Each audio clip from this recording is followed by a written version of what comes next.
It's 15, 30, 45 a minute. Get this, when I produced at King, 15 was my shortest and 90 seconds was my longest.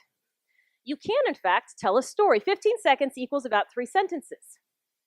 Here's what this does for the purpose of conversation. And remember, we are talking small talk. We are not talking when you are at the front of the room leading a business meeting. That's different.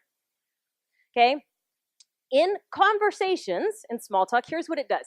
Number one, it splits the gap between 3 hours and 5 minutes. If you build a conversation 15 seconds at a time, you're working with both sides, right? Number two, if you are not quite as verbose, i.e. did not get talks too much on your report cards, it takes the pressure off of you to have to deliver something really great. 3 sentences sound something like this. I can't believe it's only Tuesday. This feels like the longest week ever. I can't wait to get to the weekend. You can do that, right?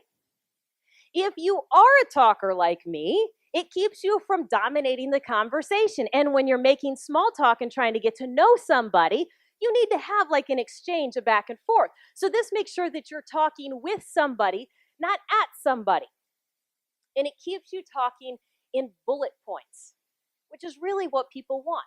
They do want some information and they want to be able to walk away with it. So 15 to 20 seconds, 3 sentences or so.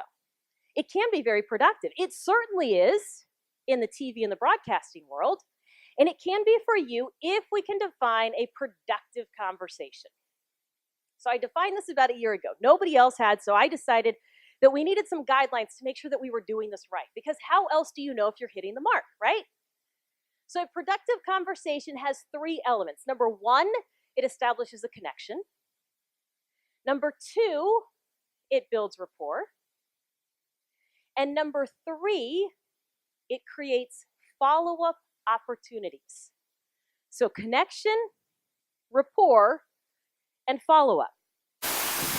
Those are the 3 things that I do every time I have a conversation with one of our athletes or coaches, because I have to be strategic. And you have to be strategic too when it comes to how you choose to spend your time.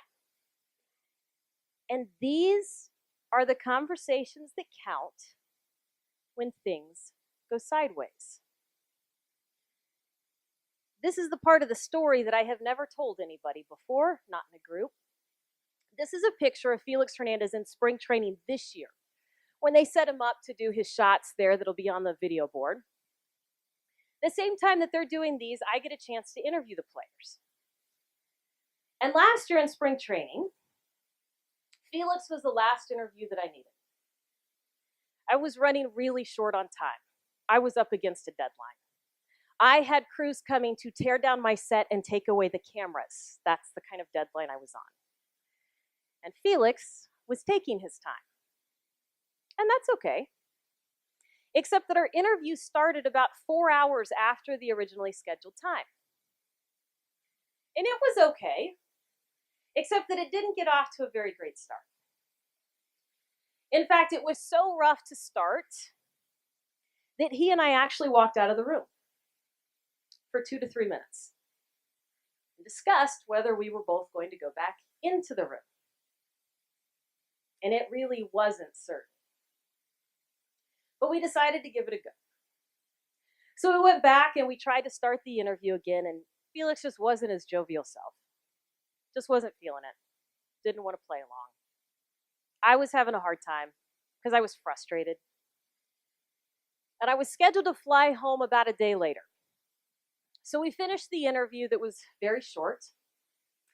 And I flew home 24 hours later, and we did not speak for several weeks, partly because I was at home. And when the season started in Japan last year, and then when they came back here, I was pleasant and I was polite around Felix. But it was very different. And you could tell that our relationship was strained. And you could tell that we were both pretty wary as to how much we wanted to work with each other. There was a trip early in the year in Detroit. We had a chance to sit down and talk, and we put it out all on the table. We could only do this because I've had hundreds of conversations with him over the years. And I said, we got to talk about this. So we talked. I shared my side of the story and said, do you understand the deadlines I was up against? He didn't. And he said, do you understand what I was dealing with on the other side? I had some family that was in town and I was trying to, and I said, no, I didn't get that. I said, oh, so it was just a misunderstanding. Sure was. We patched things up, and after that, everything was great. We chatted all the time, and it was wonderful. But for 2.5 months, I had this feeling in the pit of my stomach. And I wondered, what if Felix never talks to me again? And I thought this crazy thought, what happens if he does something so incredible this year, like throw a perfect game, and he won't let me do the interview?